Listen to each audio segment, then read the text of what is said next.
a justiça do trabalho e a deriva entrópica da sociedade brasileira. A contramão entre as decisões no Brasil e no mundo em relação aos trabalhadores de plataforma demonstra que a sociedade e a justiça do trabalho no Brasil rumam ao caos. Rodrigo de Lacerda Carelli. Na manhã do dia 23 de setembro, abro as redes sociais e me deparo com uma notícia alvissareira. O Tribunal Supremo da Espanha seguiu a tendência já delineada pelas cortes inferiores e considerou entregadores de plataforma como empregados. Minha esperança por um mundo mais justo se desfez um pouco quando logo em seguida me deparo com outra notícia que me trouxe de volta para a minha realidade de brasileiro em meio ao caos de uma pandemia. Juíza do Trabalho de São Paulo negou os pedidos de proteção frente ao coronavírus para trabalhadores de plataforma de transporte de pessoas.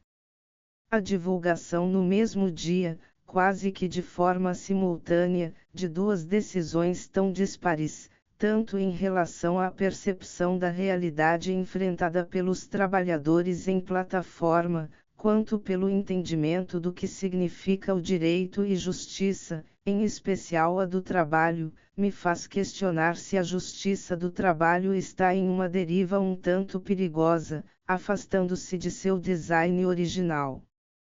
As decisões parecem ter sido emanadas não somente por órgãos diferentes em continentes diversos, mas em mundos apartados, em dimensões distintas.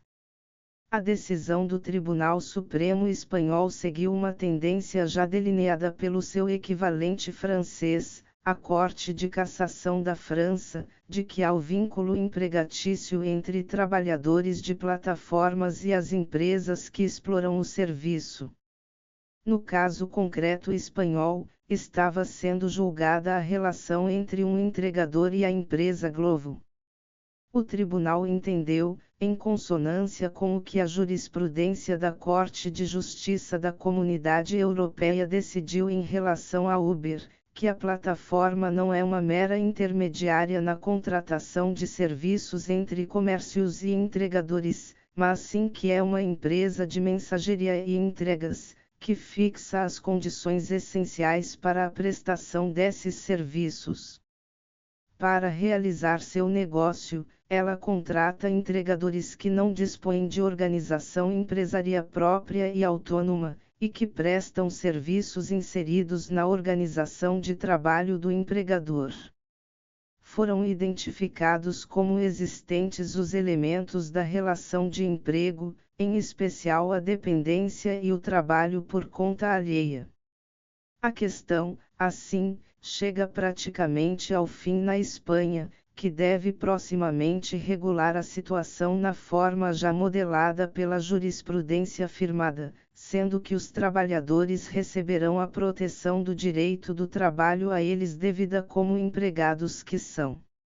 Já a decisão brasileira foi tomada pela 55ª Vara do Trabalho de São Paulo em ação civil pública ajuizada pelo Sindicato dos Trabalhadores com aplicativos de transporte terrestre intermunicipal do Estado de São Paulo em face da 99, pela qual buscava-se a tutela judicial para a implementação de várias medidas de proteção em relação ao coronavírus, como disponibilização de álcool em gel, máscara facial, luvas, higienização de veículos e afastamento remunerado dos trabalhadores em grau de alto risco. Já na análise da competência da Justiça do Trabalho, a magistrada deixa claro que a relação entre os trabalhadores e a plataforma seria de trabalho em sentido amplo, e não a de emprego. A juíza, ao passar a julgar o mérito da causa, afirma que é fato notório que a empresa já vem tomando diversas medidas voltadas à redução dos riscos de contaminação por parte de seus motoristas e clientes, tomando como prova o sítio eletrônico da empresa, e que a plataforma já vem fornecendo equipamentos. Não há indicação de elementos para essa afirmação, e que a empresa, por sua proprietária chinesa, criou um fundo para apoiar motoristas parceiros diagnosticados com coronavírus, incluindo os que atuam no Brasil, através do qual concede um auxílio financeiro àqueles que tiveram a suspensão temporária de sua conta, por terem sido diagnosticados com a doença ou ter recebido recomendação médica de quarentena em razão da Covid-19. SIC. Com base então nas informações da empresa, a juíza julgou improcedentes os pedidos da ação e, ainda, com requintes de crueldade, indeferiu a justiça gratuita e condenou o sindicato a honorários sucumbenciais de R$ 1.369.650, mais custas de R$ 24.000. Não se sabe se a juíza ignora a lei, não deveria nem poderia ignorá-la, mas a Lei de Ação Civil Pública é expressa em dizer que não pode haver condenação da associação autora, salvo comprovada má-fé, em honorários de advogado, custas e despesas processuais, art. 18.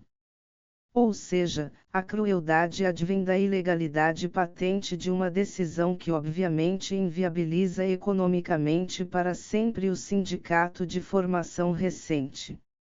Os rumos das duas decisões são flagrantemente opostos. O poder judiciário de uma nação toma sempre a feição de sua própria sociedade.